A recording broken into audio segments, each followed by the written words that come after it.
This is part 2 of our conversation on beginning your journey to success with poultry. We'll pick up where we left off last week, so let's get started. I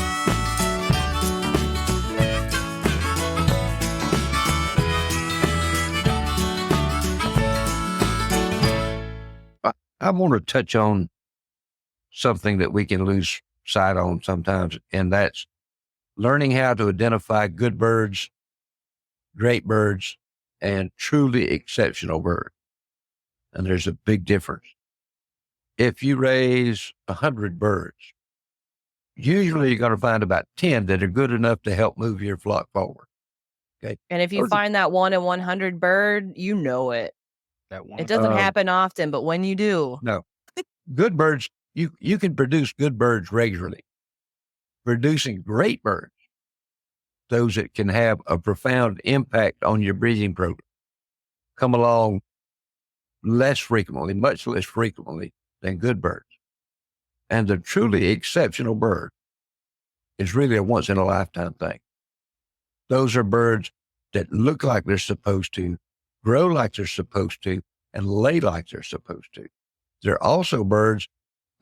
I've been fortunate enough to have one truly exceptional bird in all the years I've been working with poultry. And it was a female. She always produced chicks that were better than her, and no matter who you mated her to. That's Nice. the kind of bird you want to look for to build a flock around. I haven't hatched that bird yet. Well, they, like I said, they only come around once in a lifetime. But you find them just like you do your good birds, by handling those birds, seeing how they grow, tracking their laying production, tracking their body growth and development, and then tracking the egg production, but their fertility and hatchability, and tracking their chicks. How do they grow out? No matter whether it's a female or a male. And that's only possible with a very controlled pedigree mating system. Getting back to record keeping, and you want to know where that exceptional bird came from, so you can go back to those individual parents and see if you can hatch another one like that. If you can, yes. Hopefully it didn't end up. And you can only do that freezer. if you were keeping track. Right. So true. But, record keeping to me is really the key. It doesn't have to be extreme details. You need to know the basics of that we talked about. Number of eggs laid, persistency rate, pause rate, molting rate, those sorts of things.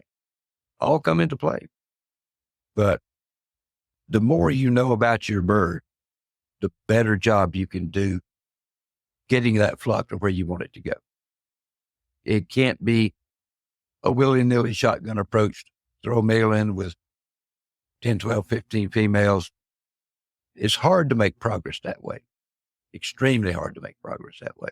It is, and it adds to the workload of selection because maybe there were only 2 or 3 females in there that were worth hatching from, but you have to sort through all the chicks from the others.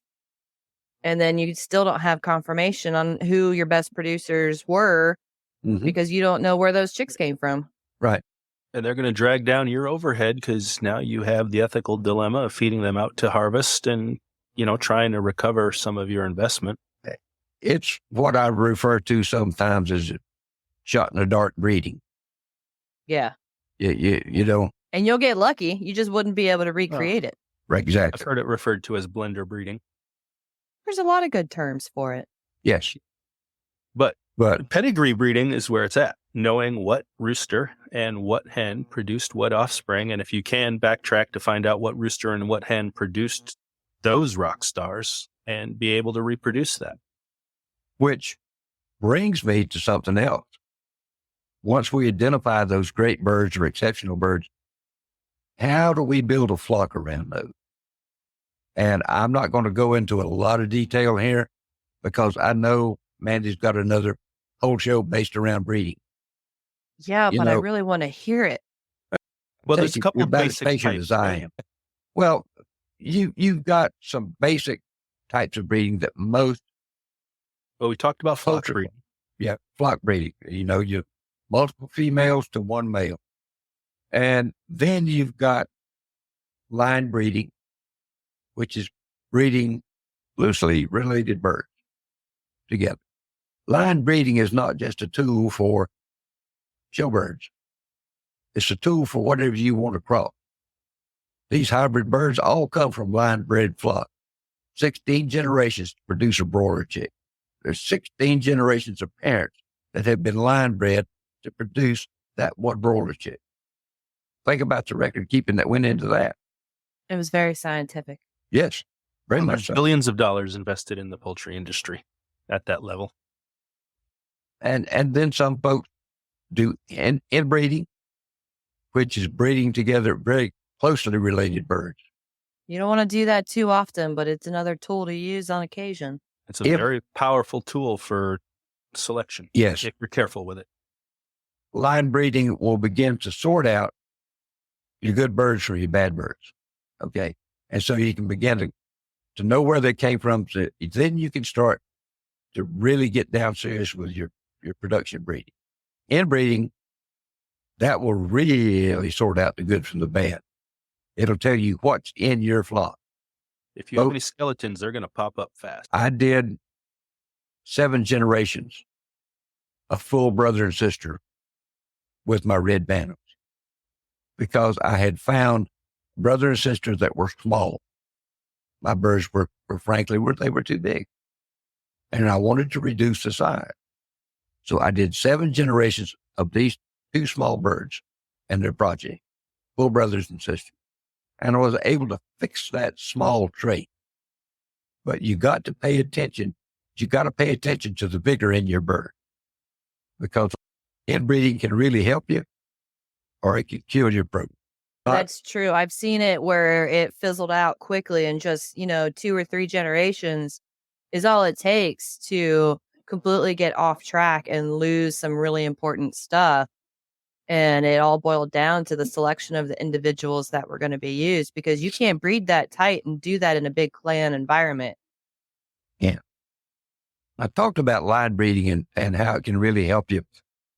Mandy and John, are you familiar with ROP flocks? No. They're better known as record of production. No, sir. Is this a historical term from when they were really paying attention to that? It is. All right. Most of the farmers had mongrel flocks. I mean, let's face it, there was a little bit of this and a little bit of that. Whatever was imported, whatever was hot, it was brought in and bred in. And the production was, John's flipping through his book. I'm going to the next page to write this down because this is going to be another research. There was a program by the government, federal government, USDA, to help farmers improve their production in their flocks. And you could purchase male chicks from record of production flocks. In other words, that entire flock was trap nested. And if they didn't meet a certain criteria, those eggs did not get set. And so they started using these record of production males and breeding in to these mongrel flocks to grade them or improve them upward. And by doing it over several generations, they begin to see really good egg production and meat production increases. Well, I mean, so much emphasis is put on the hen, and just by the genetic material available, she has statistically more control over the offspring. But I don't think enough people put enough stock in their males when it comes to their ability to throw good egg producing chicks. I agree. And it's funny that I see the exact opposite in a lot of showbird flocks. There's so much emphasis put on the males and how he looks. And they'll pay 50% less attention to the females they breed to him. I always want to know who his mother is because what he passes forward is coming from her side and also his father before him and his father before him. Well, and that's why I'm so careful on the eggs I set so that I know any male coming out of that tray came from the best producing females. It's something I'm going to know right off the bat. That's exactly what record production flocks were. Because I already fell into that trap in Moran's. That's where I learned that the male matters a lot for your egg laying. Because if you wanted to have any influence over your egg color, you absolutely needed to know the egg collar that male hatched from. Yep. So if you don't, you're going to spend a generation or 3 figuring out how to get a male from the correct kind of egg, so that Well, then you going look at forward, pelvic bone spacing on your males Well, because that's really important. Have either of you guys ever experienced a flock with a high rate of prolapse that was not dietary? Like, have you just had that misfortune to go out into the coop and see another hen with her backside completely blown out and blood all over the place? And yeah, if you selected a very narrow male to breed from. Used I to see bought that in our commercial white-leggeds. I won't say a lot, maybe 2 or 3%, but it was not uncommon in that flock to have a lot of birds or get birds with that prolapse. I was handling all over those birds to figure out why was this happening, where was it coming from, and I picked up this little pullet who hit that double yolk phase, and she couldn't pass the eggs. She strained and she strained, and then when They I were got getting in inbound. there, she was only like 2.5 fingers wide in the pelvic bone, and then the distance between the end of the keel up to those pelvic bones, that was tight too. And I didn't breed that bird, but it was within a batch I had purchased, and I lost half of them to them blowing out their backsides. And they had very tight, pinched up back ends, and that's where I made that connection. Like, oh, this really matters a lot. This is a Yes. functionality thing. Oh, yeah. Marriage is This is a important. performance thing. So now I preach it. Handle your birds, check your bone spacing. You want the backside. Because not only is it where the eggs come out, but when you're processing, it's where your hand goes up there when you have to retrieve the innards. And those little tight pin bones can dig into your wrist. They can, sometimes you have to split up the sides of the bird to try to get in there for cleaning them out. So it absolutely matters every bit as much on the males as it does for the females. If you're in Exactly. a jurisdiction that requires the processor to be wearing gloves, they do cut the gloves, and you're replacing your gloves more Mhm. often because of those narrow It pin could be bones. every bird. Yeah. Yeah. Yes, literally. And that Um, may be a state requirement if you're selling your birds. Yeah, that's true. I can get passionate about bone spacing now. I can tell. I've seen where the problems come. I've experienced it hands on. I mean, it's a mess already built into the flock. You may know or you may not. When you're measuring the width on your bird, if you start up behind the wings and work back, you hit the hip bones. That's the widest part, right? Yeah. Have you ever paid attention to the angle of taper from the hip bones back to the tail? Yes and no. I didn't Didn't have a tell you. reason for it. And sometimes I get a triangular shaped bird. I call it the Dorito body shape. They're gone. If you have birds with pinched tails, that's a clue they're probably narrow in the back. Okay. But if you'll pay attention to the amount of taper from the hip bones back to the tail, the wider that distance is, the less that angle taper is, the wider the bird's going to be in the rear end. So handling your birds and assessing their shape and their feel, checking their fleshing, feeling for the carriage. It's all important. It's part of the ongoing process. In my flock, I'm at the point now to where I'm getting the width more often than not, and I'm not really having to call for lack of width anymore, but I am still having to call for the bone spacing on the back side.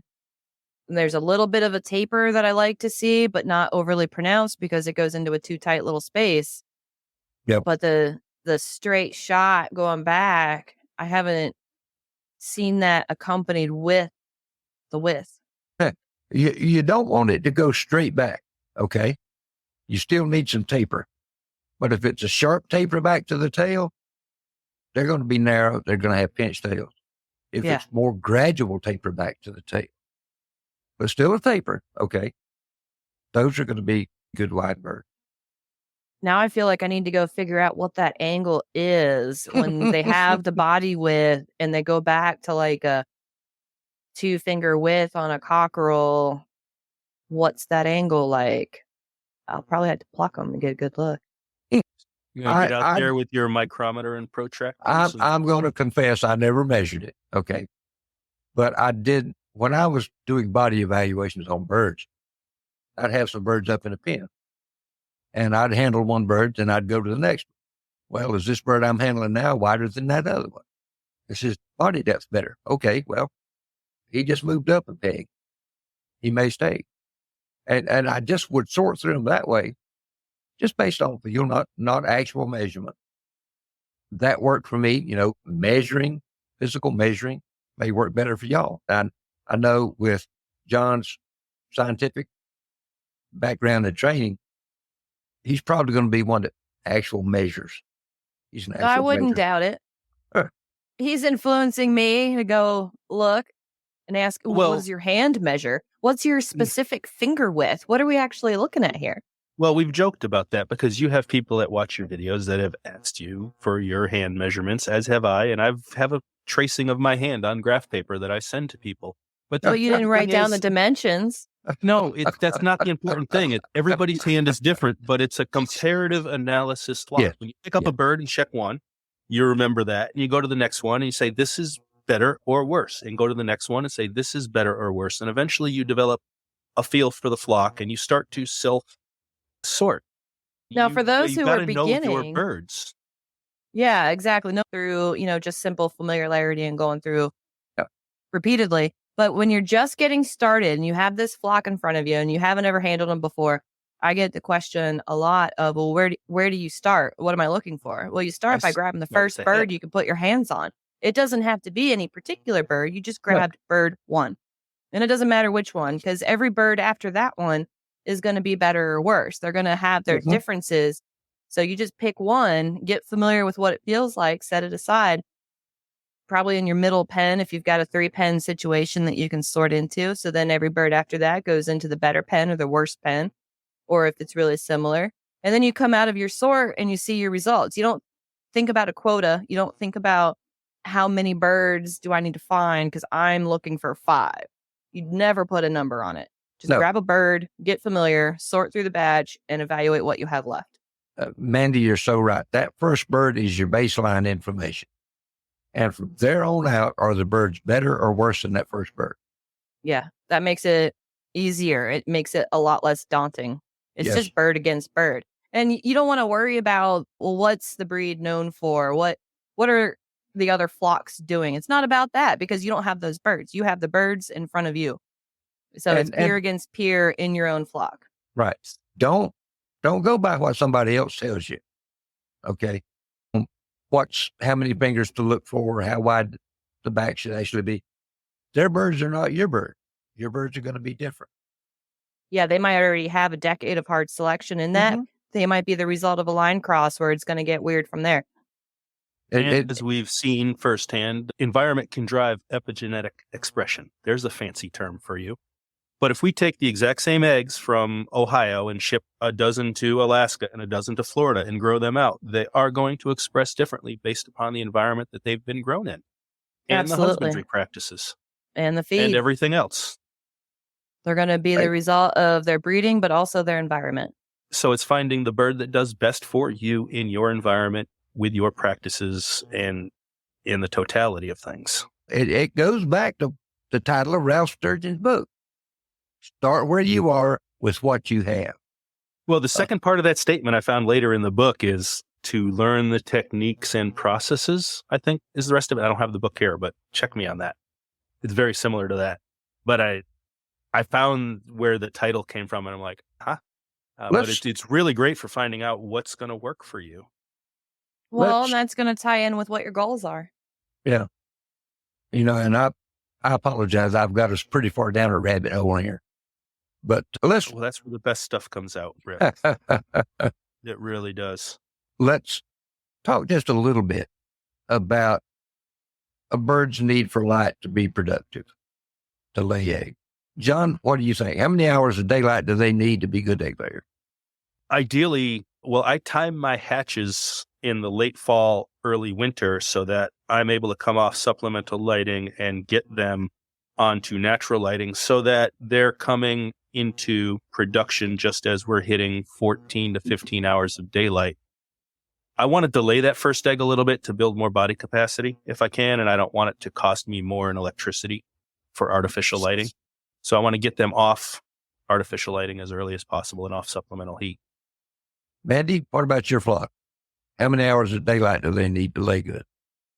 Well, so I was just thinking about my process there, and what the reality is different than what my intentions were. So we bought a timer.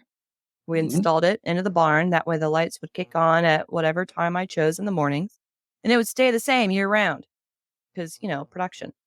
But it didn't work out and the timer didn't work. So we swapped it out for another timer and that one didn't work. And my husband's a plumber and not an electrician. So short story is I go out to the barn when I get there and I flip the light on. It's not the same every day. They do go to bed when we go out and we close all the doors and I turn the light off. It's not rigid. I don't have them on a schedule. It's when I get out there and then it's when we go back out there. So their hours per day can vary day to day. So when the birds are producing as if they were on a schedule, that's pretty neat. And it tells me a lot about that bird. And then some of them, maybe that's why some of my girls end up taking a break for 5 months because her body doesn't even know what the light cycle is doing. And I'm causing some of my own problems. Well, because I of want my my hens lack to come of- right out of the molt and start getting productive again very early in the fall so that their egg sizes are hitting 65 grams in, early December to early January at the latest, and I start hatching from them because I want winter producers. That's when most people don't have laying eggs because their hens haven't started laying yet. Exactly. That's kind of my thing. I got winter producers. You want eggs in the winter? Come check out the Chanticleer. So some people like the idea of adding supplemental light. I know some folks prefer it to be on a more normal schedule, but if you do add supplemental light, set your lights to come on earlier in the morning, but go off at sunset. You don't want to cause a pileup if those lights click off and it's already dark outside. Yeah, they'll panic. That causes a lot of stress on them too. You want them to have a natural bedtime. Yes. So I usually try to be out there right at dusk to turn off the barn lights. So that changes. But I think my flock balances out to a minimum of 12 hours a day of light. Yeah. And sometimes it might be 14, might be 16, whenever I get out there. One of those little bathroom lights for nighttime inside the hen house, just so long as it's the brightest thing on after the lights come off, they're going to be attracted to that last light of the day. Yeah. What about, what time of year do you find your chicks grow best for you? We're going to pause right here and we'll bring you the final part of this conversation next week when we wrap up our discussion on beginning your journey to real accomplishments with poultry. Until then, make sure to keep your flock happy, healthy, and productive. Thank you so much for listening to the Poultry Keepers podcast.